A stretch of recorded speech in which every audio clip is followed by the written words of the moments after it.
A paz do Senhor, irmãos. Estamos de volta com a nossa escola bíblica dominical virtual. Hoje com a lição de número 10, com o título Rendendo Graças ao Senhor. Nosso texto áureo: Louvai ao Senhor porque Ele é bom, porque a sua benignidade dura para sempre. Nossa verdade aplicada: render graças ao Senhor em todo tempo é um princípio de vida que caracteriza aquele que está em Cristo. Objetivos da nossa lição: apresentar as características do Salmo 118, falar sobre a bondade e a benignidade de Deus, mostrar que Cristo, a pedra angular, sustenta a sua igreja.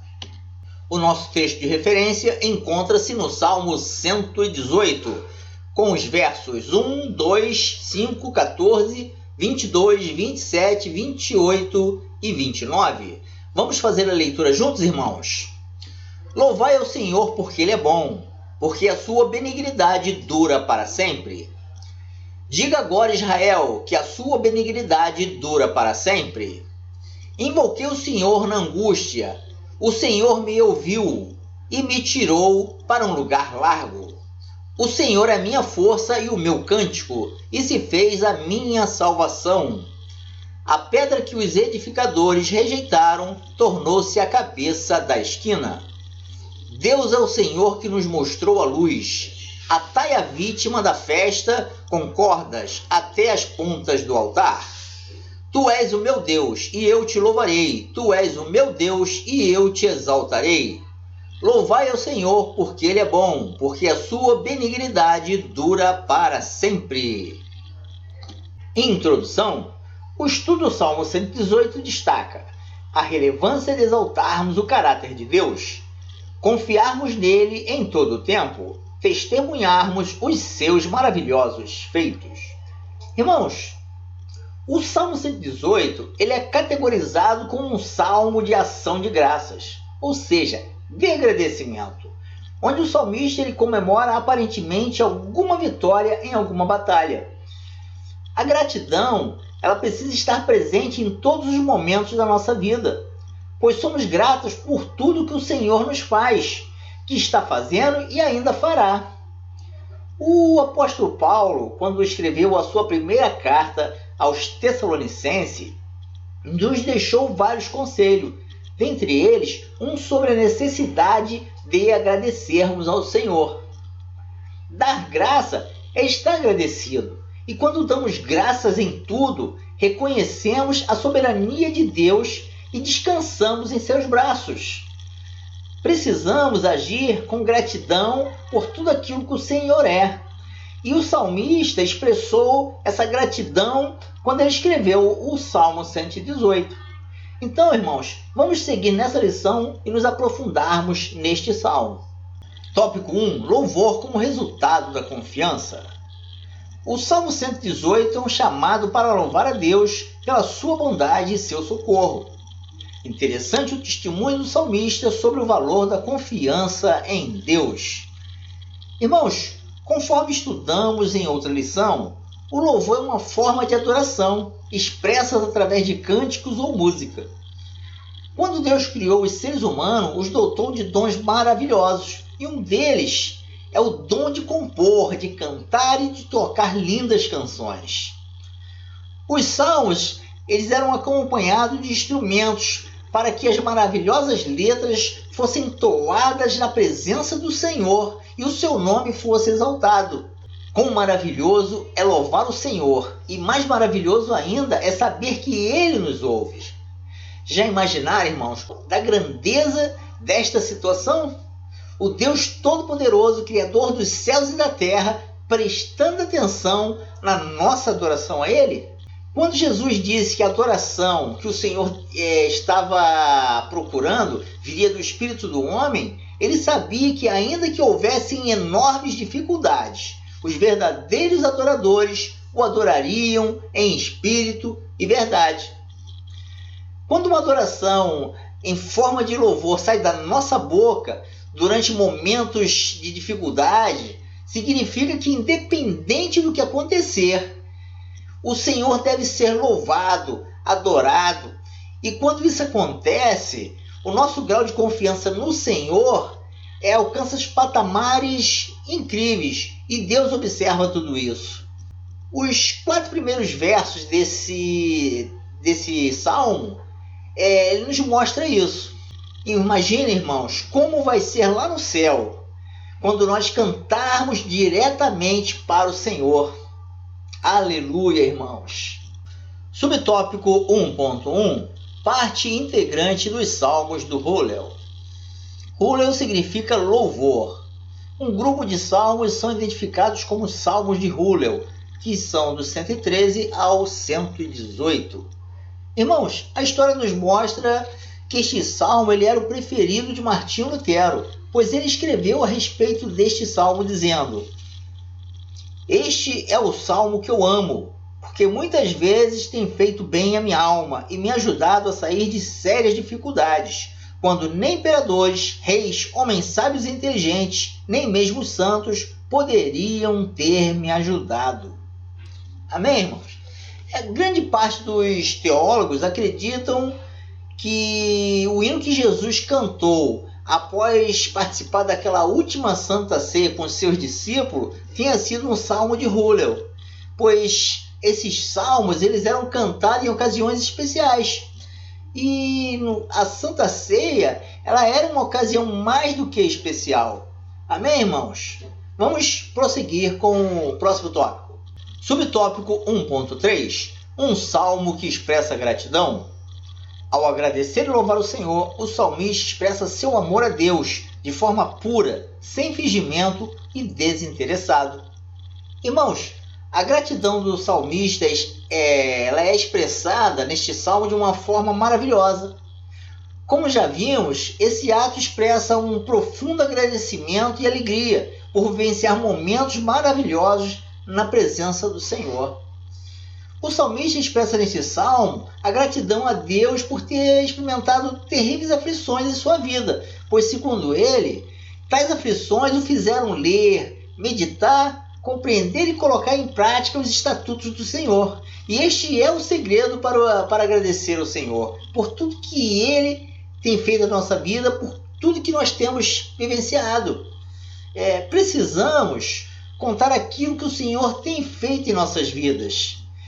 Em primeiro lugar, irmãos, porque é uma forma de adoração. E em segundo, porque as pessoas, ao ouvirem o nosso testemunho, vão poder ter uma noção, uma prova viva das maravilhas que Deus faz na vida das pessoas. Irmãos, você já vivenciou alguma situação em que você dizia assim, não tem jeito, e ao clamar ao Senhor, Deus agiu na sua vida e Ele resolveu de forma maravilhosa? Conte isso no nosso grupo de WhatsApp. Dê esse testemunho para os nossos irmãos. Amém, irmãos? Vamos seguir. Tópico 2. O caráter de Deus. O Salmo 118 é um convite para que o povo de Israel verbalize sua gratidão ao Senhor por sua bondade e benignidade. Irmãos, o caráter é a expressão da essência de uma pessoa. Ou seja, os valores e crenças que cada um tem, ela é expressado em forma de intenções, pensamentos e ações. Como somente Deus, somente o Senhor nos conhece em essência, os atos de uma pessoa traduzem o seu caráter. Ou seja, aqueles que roubam, matam, mentem, caluniam, praticam injúria, elas são conhecidas como uma pessoa de mau caráter. Ainda que as sociedades possuam regras claras sobre a conduta, a moralidade, cada indivíduo as recebe de modo distinto. A sua construção social ou até biológica leva a caminhos distintos, das demais pessoas, dando sinais de como cada um se comporta. Como Deus ele é perfeito e santo, o seu caráter também é perfeito e santo. Dentre as várias características que compõem o caráter de Deus, como justiça, retidão, perfeição, o salmista citou duas, que são elas, a bondade e a benignidade. Vamos estudar essas características de forma separada para que a gente possa entender e se aprofundar mais. Amém, irmãos? Vamos seguir. Subtópico 2.1: Louvai ao Senhor, porque Ele é bom. A bondade é o mais elevado princípio moral de Deus. Ao qualificá-lo como bom, informa-nos que nele não há defeito. Irmãos, muitos dizem, fulano é bom, porém sabemos que a essência do homem ela é ruim, pois ela foi afetada pelo pecado. E ainda que pratiquemos atos de bondade, o único que realmente é bom em essência é Deus. A única forma do ser humano manifestar a bondade em essência é através do Espírito Santo, pois nele, em consonância com a palavra, transforma o caráter do ser humano. O fruto do Espírito Santo é produzido na vida do cristão e então ela pode manifestar a bondade pura. João escreve em sua primeira carta algo sensacional, refletindo que o amor de Deus foi capaz de fazer por todos nós. O amor de Deus foi tamanho por todos nós que Ele expressou enviando o seu Filho para nos salvar. E esse ato está relacionado à sua bondade. No Antigo Testamento, a bondade de Deus era conhecida por seu povo, pois de forma maravilhosa o Senhor os abençoou. E também quando o profeta Isaías falou de forma profética sobre o futuro da nação de Israel quando eles conhecessem a Jesus. Façamos, irmãos, como o salmista, adoremos a Deus, pois Ele é bom. Deus é bom o tempo todo. Amém, irmãos? Vamos seguir com a nossa lição. Subtópico 2.2: Louvai ao Senhor, porque a sua benignidade é para sempre. O salmista inicia e termina anunciando, porque a sua benignidade é para sempre. Irmãos, a benignidade é a qualidade daquele que transmite bondade, e este é outro atributo comunicado aos cristãos através do fruto do Espírito Santo. Somente o Senhor pode transmitir a bondade em sua essência. A palavra benignidade, ela aparece algumas vezes na Bíblia. Em algumas traduções, a palavra benignidade ela é traduzida como amor leal. No Antigo Testamento, a benignidade de Deus ela está intimamente ligada a duas palavras, pacto e obediência. O salmista, além de exaltar que Deus é bom, ele também está dizendo que ele é benigno, pois ele sabia que o exercício da bondade de Deus era perfeito, pois ele é a essência da bondade. Amém, irmãos? Vamos seguir com o nosso próximo tópico. Subtópico 2.3: O Senhor é aquele que te escuta. O salmista testifica que quando invocou a Deus, foi socorrido. Irmãos, existem duas palavras relacionadas à audição. A primeira é ouvir e a segunda é escutar. O ouvido, ele capta o som através das orelhas e transmite ao cérebro que compreende o que foi transmitido. Diferentemente do ato de ouvir, que está associado a todos os seres normais, que não tenham defeito, o ato de escutar pressupõe compreensão e somente alguém que está interessado no processo da comunicação pode fazê-lo. Muitos casais discutem pelo fato de um dos cônjuges não escutar o outro. As pessoas ouvem, mas não compreendem, né? Pois aquele pelo qual está sendo dirigida a palavra da comunicação não escutou. Isso acontece em muitos lugares. Você fala com as pessoas de certa forma estão te ouvindo, mas não escutaram, não compreenderam a sua mensagem, não deram atenção. Então isso não foi processado no cérebro da pessoa, né? Não houve a compreensão da mensagem. Nesse caso aqui, o salmista está falando que quando ele orou ao Senhor, o Senhor ouviu as suas orações e o socorreu. Irmãos, quantas vezes eu, você, né, nós oramos ao Senhor e Ele nos atende, nos escuta. Mas isso só acontece, irmãos, quando a gente ora com fervor, com perseverança. O Senhor nos ouve e nos socorre. Eu, num certo momento, assim que eu me tornei cristão, durante um grupo de oração, eu fiz uma pergunta ao Senhor, na minha mente. Uma pergunta que somente eu sabia.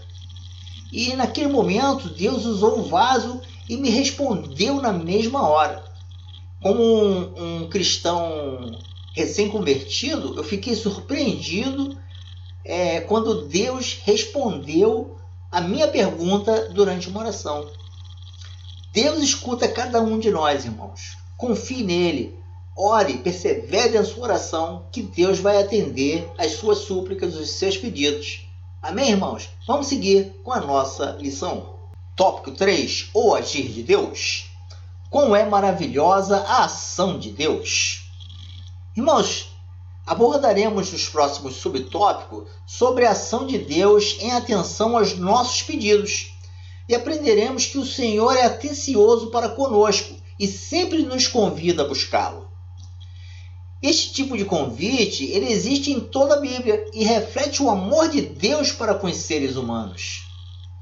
Para nos abençoar, o Senhor age através de diversas formas, enviando um anjo, parando o sol, abrindo o mar, enviando pessoas para nos auxiliar, dentre outras formas que Deus usa, pois para Deus nada é impossível.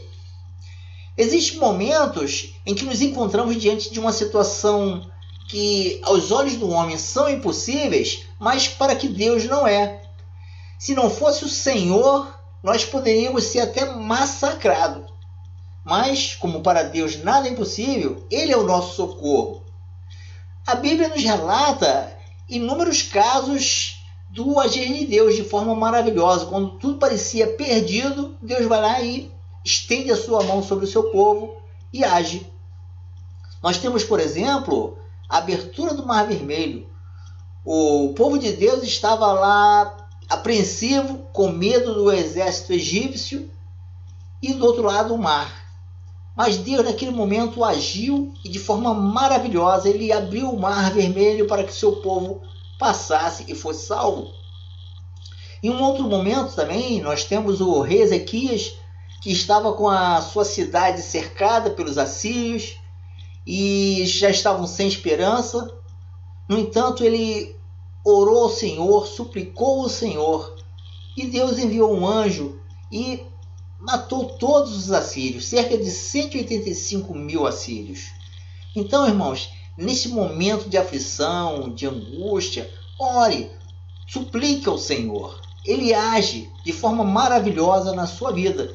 Mesmo que para os olhos do homem não haja esperança, mas para Deus nada é impossível. Amém, irmãos? Vamos seguir nesses próximos tópicos. Subtópico 3.1, aquele que concede a luz.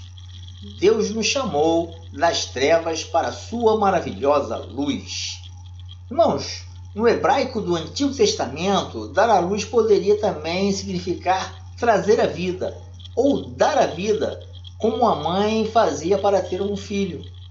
Mas no contexto deste salmo, está mais para tirar a pessoa da escuridão espiritual. O salmista ele está agradecido a Deus por tê-lo tirado das trevas. Jesus é a luz de Deus para os que buscam, né? E o salmista ele faz menção a um Deus que traz a luz para seu povo. A luz, no caso desse contexto, está relacionada a uma melhor maneira de enxergarmos as situações que nos aparecem. Por isso o salmista diz que a palavra de Deus é lâmpada para nossos pés e luz para o nosso caminho. Amém, irmãos? Subtópico 3.2, aquele que te dá força. O salmista declara que o Senhor é a sua força. Irmãos, quando nos lembramos da nossa vida pregressa e observamos a nossa mudança, a nossa posição atual, louvamos a Deus, pois somente Ele poderia nos resgatar do império das trevas. A Bíblia nos mostra que andávamos como ovelhas desgarradas, sem pastor. Porém, ele nos arrebatou das mãos do diabo. Nenhum Deus poderia fazer o que o Senhor fez por nós.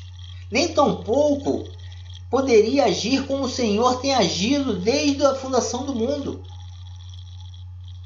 O milagre que o alimento espiritual proporcionado pela palavra faz em nós é tremendo e nada pode ser comparado a isto. O diabo, também conhecido como antiga serpente, está nos espreitando a todo momento. Porém, o Senhor é conosco e Ele é o nosso escudo. Todos aqueles que são salvos por Ele têm suas forças renovadas para viver e viver intensamente uma vida que Deus nos proporciona. Paulo, ele aprendeu com o Senhor a viver qualquer tipo de situação, pois a sua força era proveniente de Deus. Paulo passava por inúmeras situações, mas somente Deus dava força a ele para prosseguir e caminhar. Davi, em vários momentos da sua vida também, era Deus que dava essa força para ele prosseguir, lutar e caminhar. Assim somos nós, irmãos. Precisamos da força de Deus, que Ele nos dê força para que a gente possa caminhar e seguir, fazendo a obra do Senhor e cuidando da nossa família. Amém, irmãos? Sobre o tópico 3.3, a pedra angular. A pedra que os edificadores rejeitaram tornou-se cabeça de esquina. Irmãos, na época da composição deste salmo, os edificadores de uma obra escolhiam as pedras que faziam parte da construção, e as mais perfeitas eram colocadas na cabeça de ângulo ou pedra de esquina. A pedra angular também se refere à pedra mais importante. Era a pedra que servia de base para sustentar as demais. As construções antigas, desde o Grande Egito, foram feitas em pedras. As pedras eram a base e as colunas que seguravam todo aquele complexo. Quando o salmista fala sobre a pedra que os edificadores rejeitaram, ele está se referindo ao Senhor, que é a pedra, que sustenta todo o mundo. E os edificadores são os homens que não quiseram ter o Senhor como alicerce. Por isso eles tiveram suas vidas totalmente destruídas. Os discípulos afirmaram que Jesus é esta pedra. E é interessante o que o evangelista Mateus descreve essa conversa de Jesus com os seus discípulos, especialmente com Pedro, mostrando que a igreja seria edificada sobre a pedra, que é ele. Em termos de significado de palavras, Jesus utilizava a palavra grega Petra, fazendo referência a ele, e Petros, fazendo menção a Pedro. Petra é uma grande pedra, e Petros um fragmento de rocha. Amém, irmãos? Vamos para a nossa conclusão. O Salmo 118 instrui os servos do Senhor a uma vida de gratidão a Deus, a reconhecer a bondade de Deus e a sua benignidade. Ele é digno de ser adorado, não somente pelos seus benefícios, mas também pela sua natureza. Irmãos, aprendemos nesta lição que o Senhor presta atenção às nossas orações, às nossas súplicas, ouvindo e escutando tudo o que dizemos a Ele. E isto é maravilhoso, irmãos. Ainda que os pais de uma criança não a ouça quando chama, o Senhor o faz com tremenda maestria, nos ouvindo sempre. Precisamos lembrar sempre disso, com muita frequência, e adorar ao Senhor acima de tudo, mesmo que a gente esteja passando por dificuldades, por tribulações, devemos confiar no Senhor e continuar adorando, clamando Ele sempre, irmãos. Amém, irmãos? Até a nossa próxima lição.